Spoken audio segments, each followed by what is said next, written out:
Hello everybody, welcome back once again to the Final Fantasy 13 walkthrough. We are in the Mahabara, I don't know what this place actually is. It's Mahabara something. Subterranean something or other? I don't know. Anyways, we'll just call it Mahabara. It's the only part of it that I know, or that I remember. How about that? How's that work?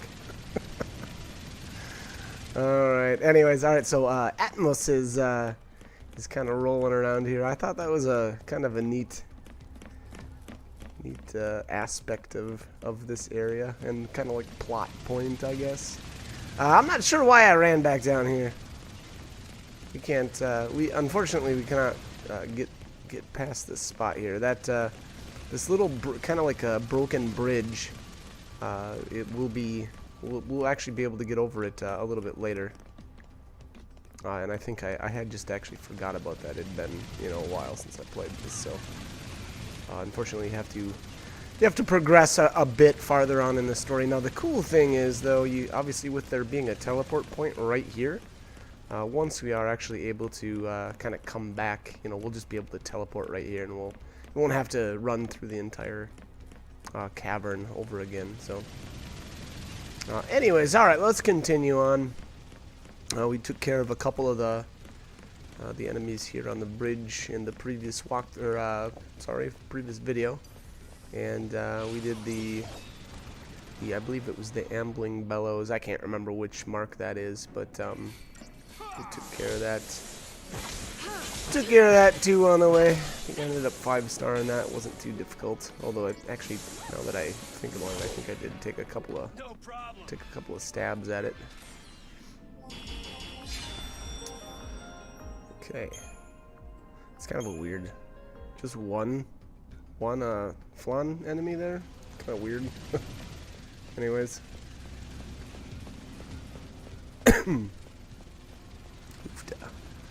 all right, we got a treasure sphere coming up here.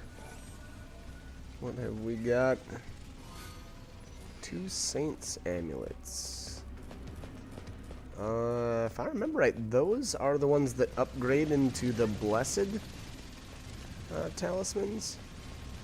So two obviously really good pickups there, especially if you need more of those Blessed talismans.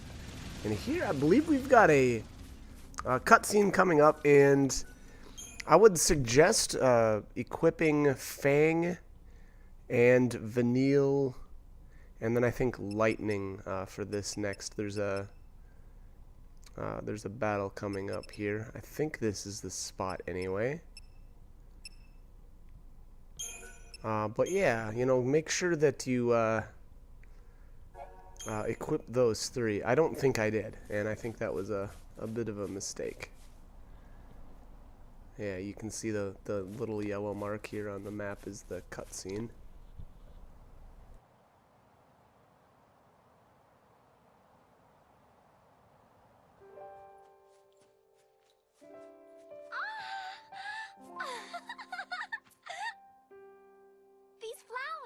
You remember them, right? Yeah, sure I do. They grew all over Airba. We can't be far now. It's my fault Grand Pulse ended up like this, isn't it? What? I remember everything. I became Ragnarok. I scarred Cocoon. And I left Grand Pulse in this mess. It was me. What are you talking about? It all came back to me. Everything that happened with iFocus. All of it. You're lying. No, it's the truth. It's all my fault. Don't say that!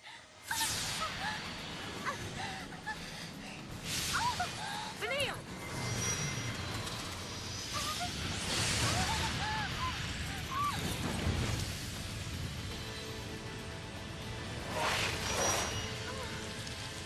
The Eidolon knows the truth. Ha! I knew I was right. Wait! So you were lying? No more than you were. Admit it! You remember everything! It wasn't your fault! Vanille, we should talk about this later. All right. Alright, so this is our final Eidolon battle. What is this guy? Hecaton? Hecaton Share? I don't know how to say that. I'm going on with my theme of poor pronunciations.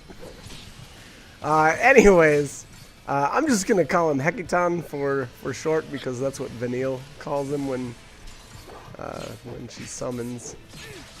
But anyway, so and my bad. I thought that this was a battle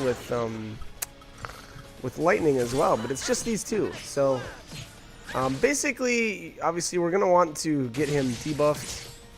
First here, I've got what do I got? Impero, Debrave, Defate, or sorry, De-Shell and De-Protect. Well, excuse me.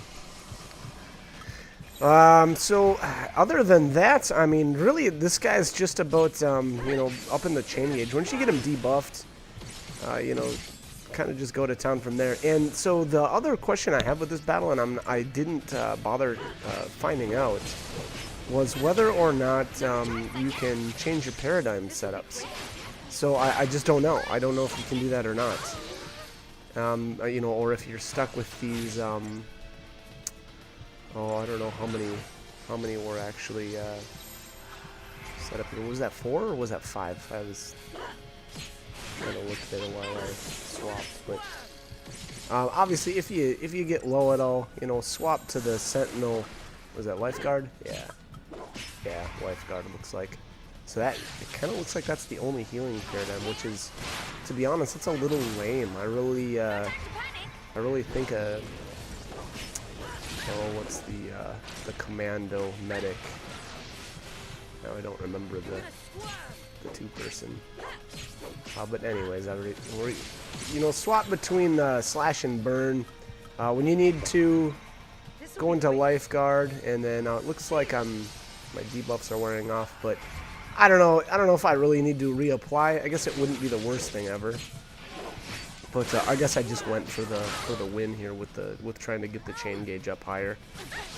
And we're cutting it a little close though, to be honest. And Fang's getting really low. And I think she actually technically died there. Good thing I had Renew going. So, anyways, that's about it. There's not much else to this battle. This got really close though. Yeah, this was right down to the wire. I mean, look at this. But it looks like I got, yep, almost hit 200 on the chain, on the stagger before the Gestalt mode popped up.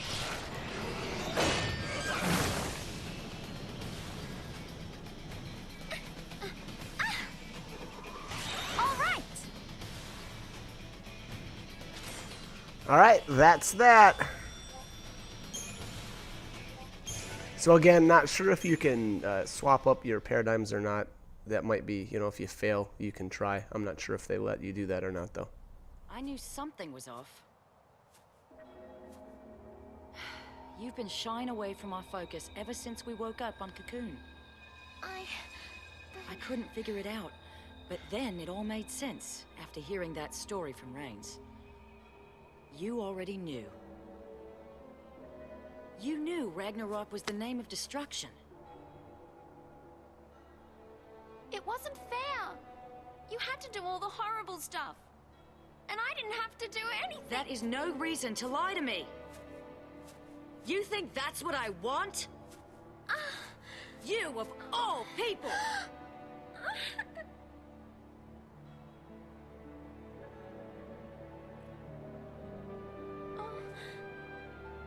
Poor kid. You've had it rough. Fang. Listen, you're not alone anymore. I'm so sorry. Keep that up and you'll have me crying soon. We have a new family now. We stick together. You hear me?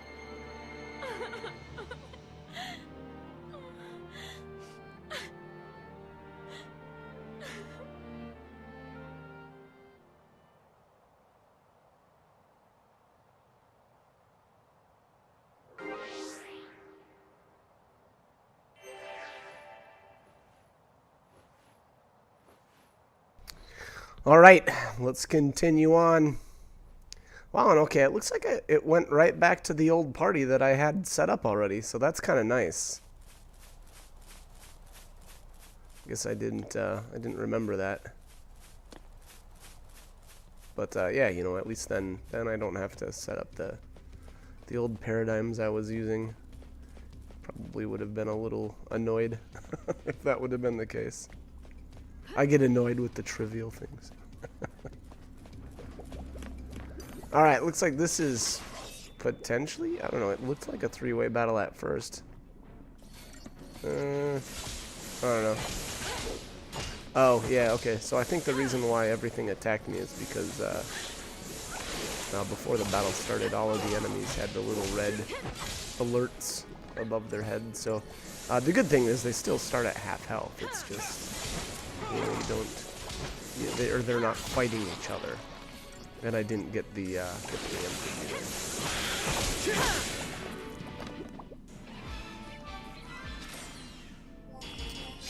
either. Wow, okay. That's sad.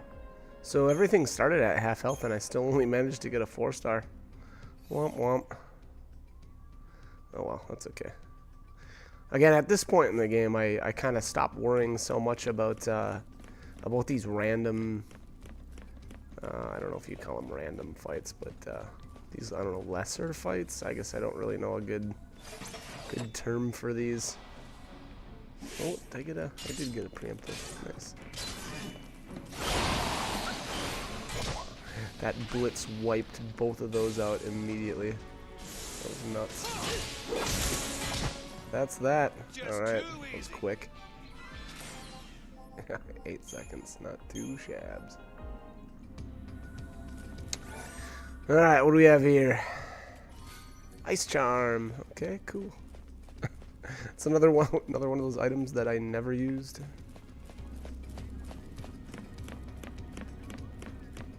I'm sure it's got its uses, but you know, kind of going along with my aversion to those random element eaters, random element eater type accessories, maybe I should say. Kind of tried to stay away from those.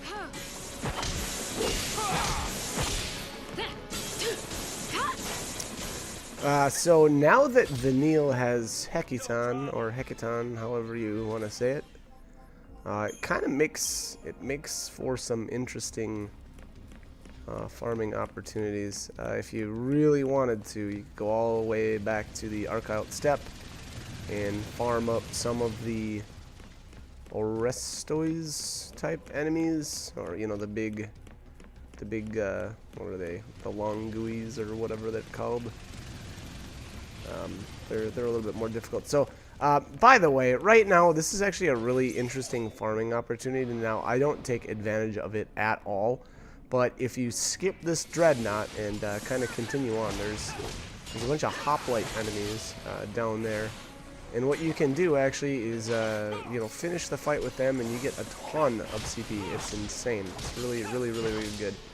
And then on top of that, you know, they've got fairly decent drops as well with the, you know, they've got inorganic materials as their drop. And then in order to respawn them, all you do is jump up here and start a fight with the Juggernaut, and then I believe you just select the retry option, and it should respawn those hoplites. So, you know, I don't know, kind of worth doing if you haven't spent a lot of time leveling yet. I don't really know why I restarted this battle here. It was kind of a waste.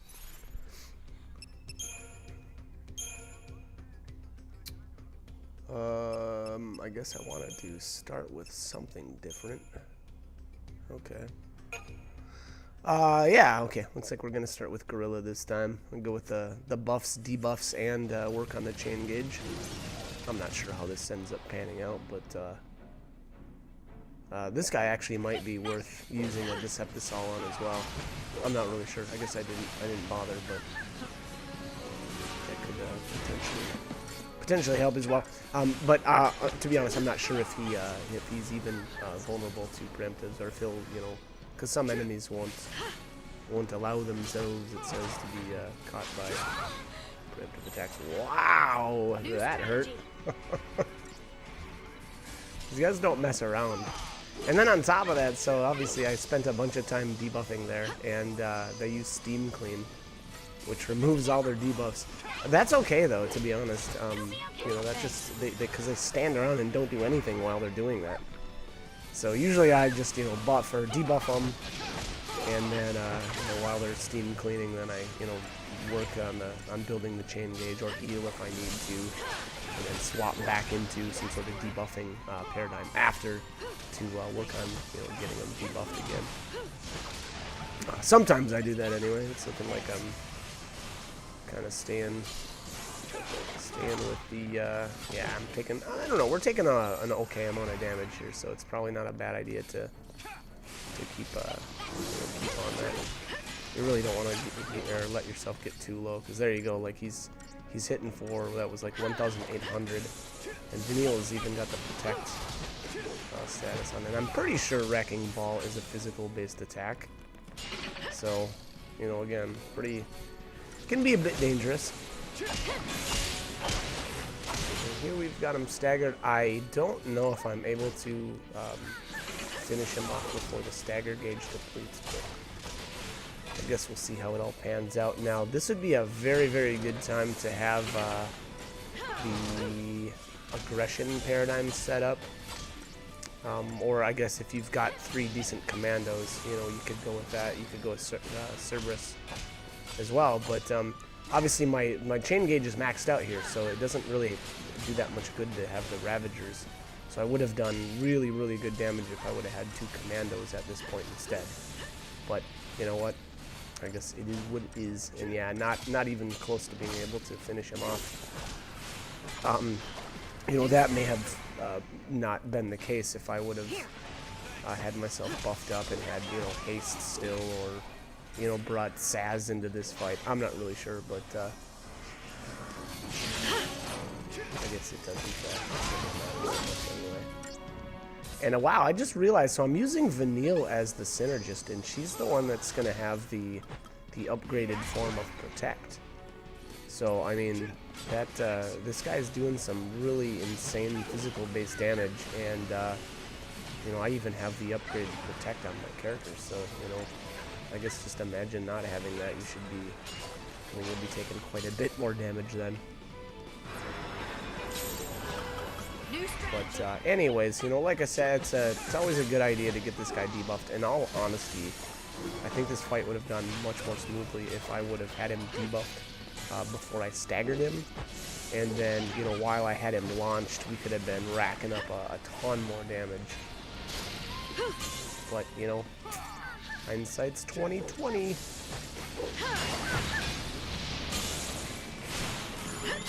And alright, we almost got him. He's almost done.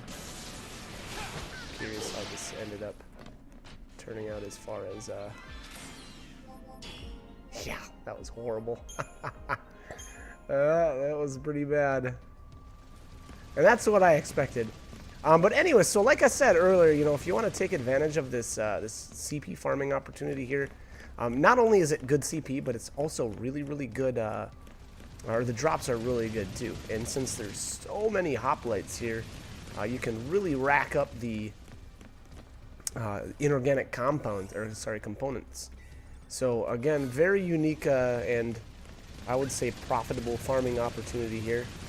At least CP farming anyways. And like I said, you know, if you're, I mean, the inorganic materials are always useful. Those are, you know, you're always going to have items that you'll want to upgrade, but, oh, I'm sorry, I think maybe this is the wrong spot. I thought that this was a bunch of hoplites here. Anyways, this is, it's still a good, this is still a good spot. You've got these, what are these guys called? Cryohedron? Yeah, Cryohedron. And those have the rare drop as a, I believe it's the bomb fragment. But I'm not sure if this is actually the place. I don't think it is. I think it might have been down the tunnel that I didn't explore, because at the end of the tunnel there's a juggernaut that comes out. And I believe if you just, you know, use the retry option, it puts you back behind the door, and that's what respawns the enemies there. So I'll have to check that out again just to make sure. And if that's the case, you know, I'll have to bring that up then once we actually get there. But I skipped it for the time being, so unfortunately, you know, if I've got my spots mixed up, which it sure kind of looks like I do. I'm not sure if that trick works here or not, you know, with the Juggernaut up on top there. I just, you know, unless there's some goofy respawning rule right here, it seems to me that shouldn't be the case. You know, you shouldn't be able to just respawn those enemies right there by restarting, well, with that Juggernaut fight, because there isn't like a, you know, like a cutscene or anything. But, you know, again, I'm not 100% sure on that. And obviously, I didn't try it at all. I went right for that Juggernaut and just took him down right away. But yeah, I would sure think that's way back in the beginning of the cavern where we, you know, there's a fork in the road and you can either go right or left. And I just went right, and left is the way to the Juggernaut. And I think there's actually a Seath Stone back there, as well as a treasure sphere, and I'm pretty sure it's got like the platinum bangle in it or something like that. But you know, again, that may be the spot that I'm thinking of, because if I remember right, it was a bunch of hoplites. So, you know, again, I guess I apologize. I think I was a little incorrect here in my, because you know, if I remember right, there's 2 Juggernauts in the caverns down here too. So obviously, I really don't think that last one was the one I was thinking it was. But yeah, anyways, let's continue on. Let's see what's in this treasure sphere. Perfect conductors. All right, some more, all kinds of inorganic materials, kinds of fun stuff. Oh, I see hoplites. Oh, this is only 2 of them. Nice. It's gonna end up being a preemptive.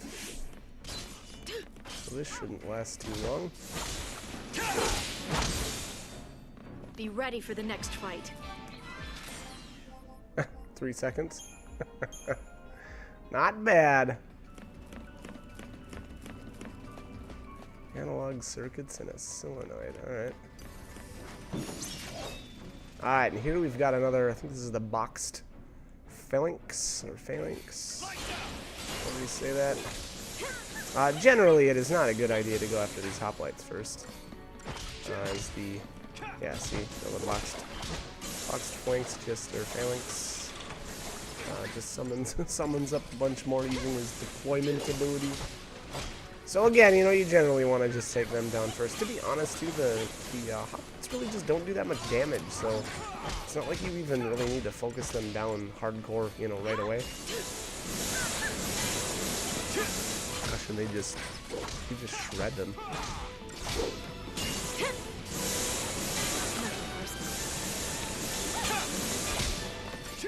Alright, this should be it. Yeah, there we go.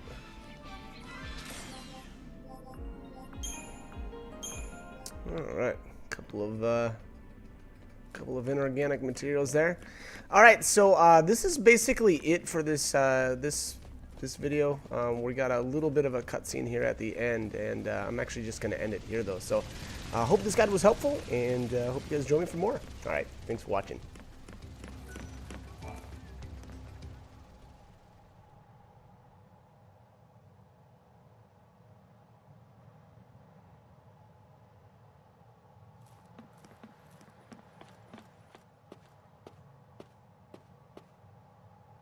No way through. Man, that foul sea must have been slacking. Ah! Wait! Stop already! Ugh, it's the vile peaks all over again.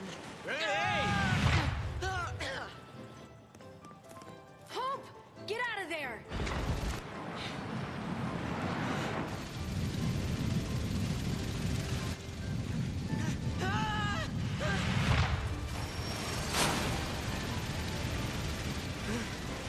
Is he trying to stop it?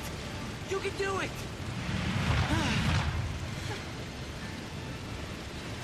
are they doing?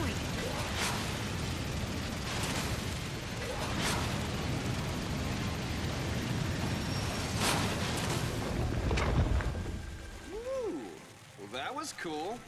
Go robot guys. Good lesson for us. Not even a mighty Foul Sea is a match for the power of teamwork. That is inspiration right there. Save the sermons, old man. Let's hop on Trailblazer here, while we still have the chance.